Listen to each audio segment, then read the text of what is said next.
ये कहानी है एक ऐसे आदमी की जिसके पालतू कुत्ते को कुछ गुंडों ने बड़ी ही बेरहमी से मार डाला। लेकिन वो ये नहीं जानते थे कि ये आदमी खुद एक बहुत बड़ा माफिया है और पूरा अंडरवर्ल्ड इसके नाम से थर-थर कांपता है।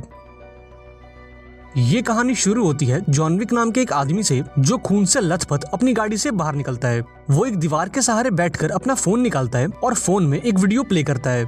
इस वीडियो में उसकी वाइफ हेलन थी जो अब इस दुनिया में नहीं है। वीडियो देखकर जॉन थोड़ा इमोशनल हो जाता है और इसी के साथ ये कहानी जाती है फ्लैशबैक में। एक सुबह जॉन अपने उदास मन के साथ बिस्तर से उठता है क्योंकि आज उसकी वाइफ का फ्यूनरल है। दरअसल उसकी वाइफ को एक खतरनाक बीमारी थी जिसने उसकी जान ले ली। जॉन को आज भी वो दिन याद है जब वो हेलन से पहली बार मिला था। उसके साथ बिताया हर एक पल जॉन की जिंदगी के सबसे खुशनुमा पल थे। लेकिन आज का दिन जॉन की लाइफ का सबसे बुरा दिन होने वाला था क्योंकि उसे एक ऐसे इंसान को अलविदा कहना था जिससे वो सबसे ज्यादा प्यार करता है। खैर, अपने भारी मन के साथ उसने हेलन को आखिरी विदाई दी और काफी देर तक वहीं खड़ा रहा। यहाँ जॉन का एक पुराना साथी उससे मिलने आया जिसका नाम था मार्कस। किसी जमाने में जॉन और मार्कस एक साथ काम किया करते थे, लेकिन फिर इनकी जिंदगी बदल गई और इनके रास्ते अलग हो गए। यहाँ जॉन को लग रहा था कि शायद मार्कस उसे दोबारा से साथ काम करने के लिए मनाने आया है, लेकिन मार्कस तो सिर्फ अपने दोस्त से मिलने आया था जिसने अभी अभी अपनी वाइफ को खोया है। इन दोनों ने थोड़ी देर बात की और फिर मार्कस वहाँ से चला गया। उस रात जॉन के घर एक पार्सल आया जो उसे उसकी वाइफ ने भेजा था। हेलन ने मरने से पहले ही जॉन को यह तोहफा देने का फैसला किया था। जब उसने बॉक्स को खोला तो उसके अंदर से एक छोटा सा पपी निकला। बॉक्स के ऊपर उसे हेलन का लेटर मिला जिसमें उसने लिखा था कि मेरे मरने के बाद तुम्हें अपनी लाइफ में आगे बढ़ना होगा और मेरी जगह किसी और को देनी होगी, इसलिए मैंने तुम्हें ये पपी गिफ्ट किया है ताकि तुम फिर से प्यार करना सीख सको। अब ये लेटर पढ़कर जॉन काफी इमोशनल हो गया और फूट फूट कर रोने लगा। इसके बाद जब उसने पपी को बाहर निकाला तो ये नोटिस किया कि हेलन ने उसका नाम डेजी रखा है। वो डेजी को लेकर अपने कमरे में आया और उसके लिए एक छोटा सा बिस्तर लगाया। थोड़ी देर तक वो डेजी के साथ खेलता रहा और फिर सोने चला गया। अगली सुबह जॉन को यह एहसास हुआ कि उसके पास कुत्तों का खाना तो है ही नहीं। उसने फटाफट से अपनी मस्टैंग निकाली और डेजी को लेकर मार्केट चला गया। रास्ते में वो एक पेट्रोल पंप पर रुका और अपनी गाड़ी में तेल भरने लगा।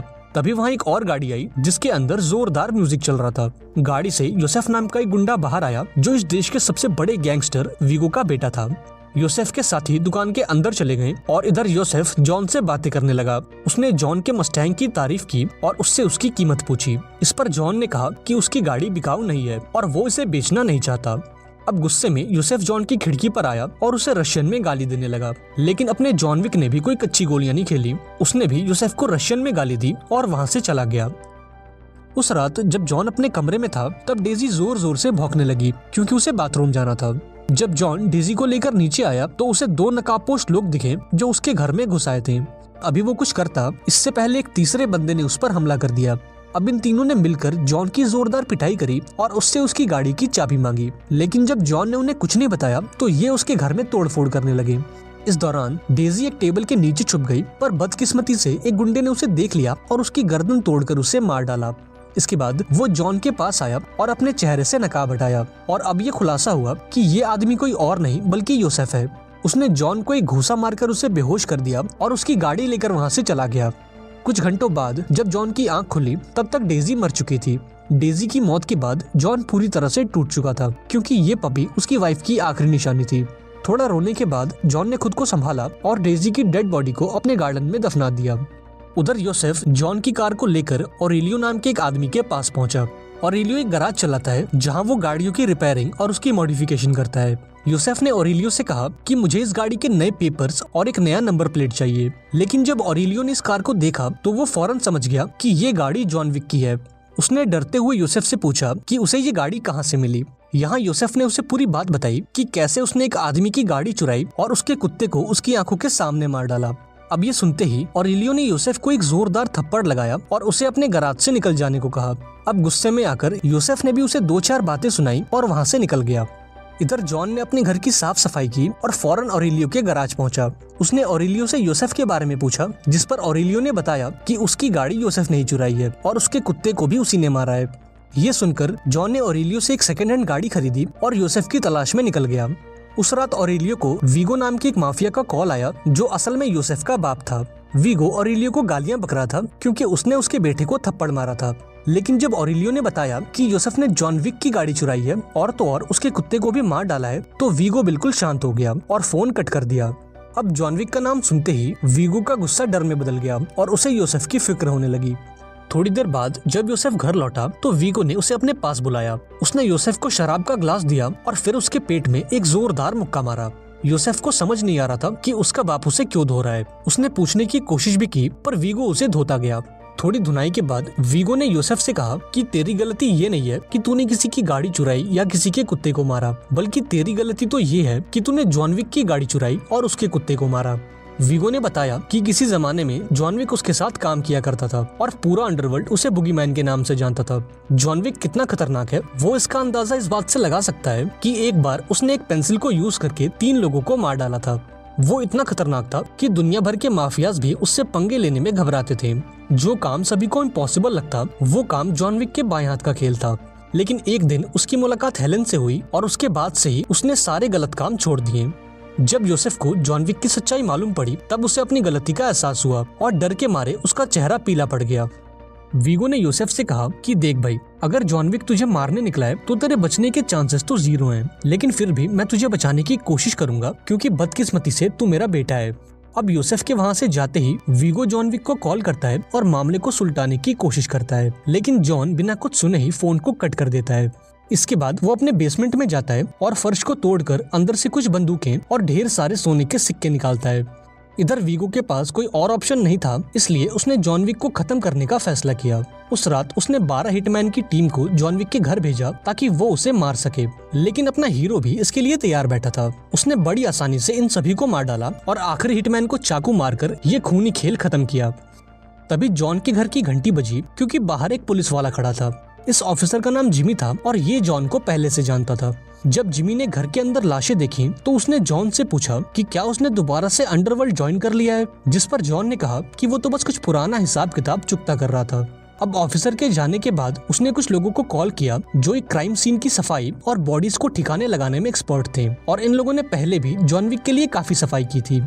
इन लोगों ने फटाफट से पूरा घर साफ कर दिया और जाते जाते जॉन ने इन्हें कुछ सोने के सिक्के दिए।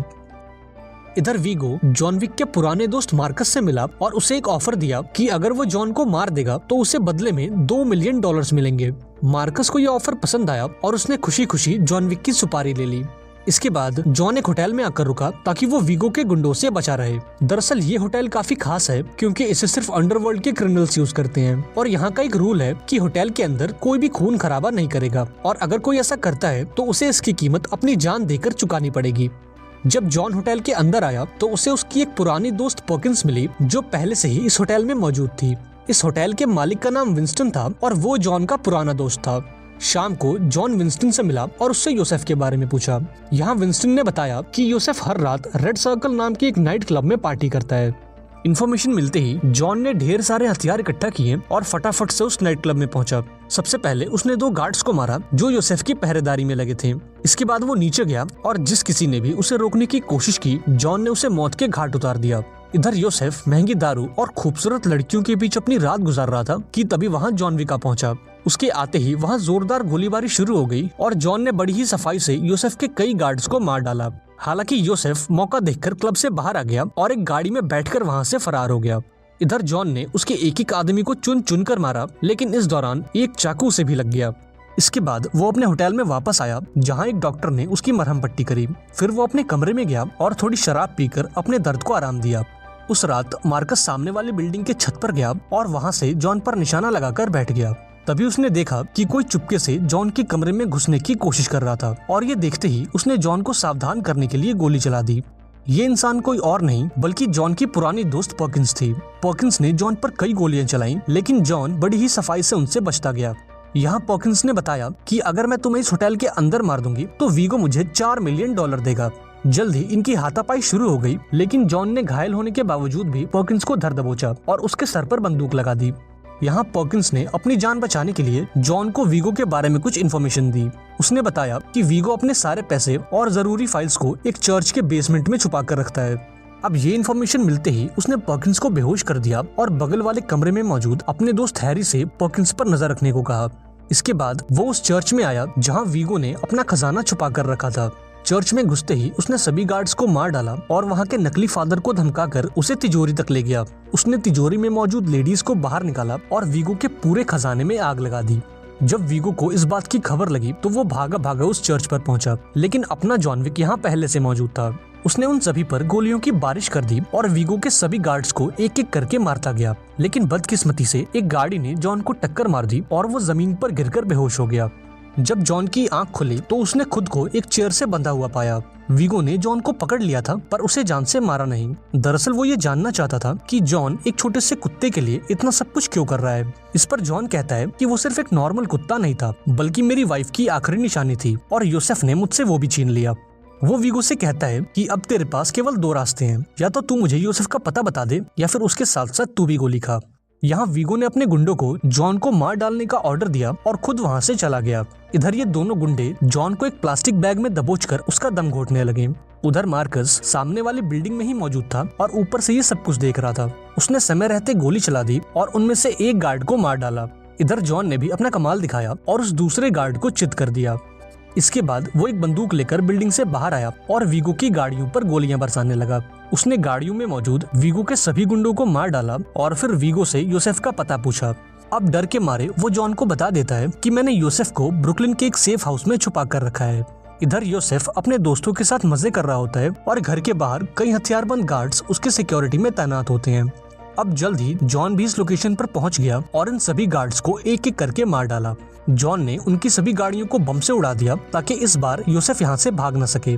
इसके बाद वो घर में एंटर हुआ और यूसुफ को ढूंढकर उसके पेट में एक गोली मार दी। यूसुफ उससे रहम की भीख मांगता रहा पर जॉन ने उसकी एक नहीं सुनी और एक हेडशॉट देकर उसका खेल खत्म किया। यूसुफ को मारने के बाद वो सीधा मार्कस के पास पहुंचा और उसकी मदद के लिए उसका शुक्रिया अदा किया। लेकिन यहाँ पर्किंस ने इन दोनों को साथ में देख लिया और वो ये समझ गई कि मार्कस ने वीगो को धोखा दिया है। एक रात वीगो के गुंडों ने मार्कस को घेर लिया और उसे पकड़कर वीगो के पास ले गए। उन्होंने पीट पीट कर मार्कस को जान से मार डाला और फिर जॉन को फोन करके इसकी खबर दे दी। इसके बाद वीगो अपने हेलीकॉप्टर की तरफ निकल गया ताकि वो ये शहर छोड़कर भाग सके। इधर होटल के मालिक विंस्टन ने पर्किंस को मिलने बुलाया और यहाँ 4 लोगों ने उसे जान से मार डाला। पर्किंस को मार दिया गया क्योंकि उसने होटल के नियम तोड़े थे। इधर जब जॉन को मार्कस की लाश मिली तो वो गुस्से से लाल हो गया और वीगो को मारने निकल पड़ा। रास्ते में उसे वीगो की गाड़ी दिखाई दी और उसने उसकी गाड़ी में एक जोरदार टक्कर मारी। यहाँ वीगो ने जॉन को मारने के लिए अपने सबसे खतरनाक गुंडे एवी को भेजा, लेकिन अपने जॉन ने पलक झपकते ही एवी का खेल खत्म कर दिया। इधर वीगो ने जॉन की कार को ढकेलकर उसे गिराने की कोशिश की, लेकिन जॉन लास्ट मोमेंट पर गाड़ी से बाहर कूद गया। इसके बाद ये दोनों आपस में लड़ने लगे और वीगो ने उसे चाकू मारने की कोशिश की, लेकिन इस हमले से बचने के बजाय जॉन ने उस चाकू को अपने पेट में घुसा लिया और वीगो का हाथ तोड़कर उसे जमीन पर गिरा दिया। इसके बाद जॉन ने अपने पेट से वो चाकू निकाला और वीगो की गर्दन में धंसाकर उसे जान से मार डाला। और अब कहानी वहीं आ गई जहाँ से इसकी शुरुआत हुई थी। जॉन अपनी वाइफ की वीडियो देखता है और उसे देखकर उसे थोड़ी हिम्मत मिलती है। इसके बाद वो एक कुत्तों की दुकान में जाता है और अपने घाव की मरहम पट्टी करता है। इसके बाद वो इस दुकान से कुत्ता उठाता है और उसे लेकर अपने घर चला जाता है। और इसी के साथ इस कहानी का पहला पार्ट खत्म हो जाता है। अगर आप इसका अगला पार्ट देखना चाहते हो तो मुझे कमेंट में जरूर बताना। अगर ये वीडियो अच्छी लगी हो तो इसे लाइक कर देना और चैनल को सब्सक्राइब कर लेना। मिलते हैं अगली वीडियो में, पर तब तक के लिए be safe and keep chilling.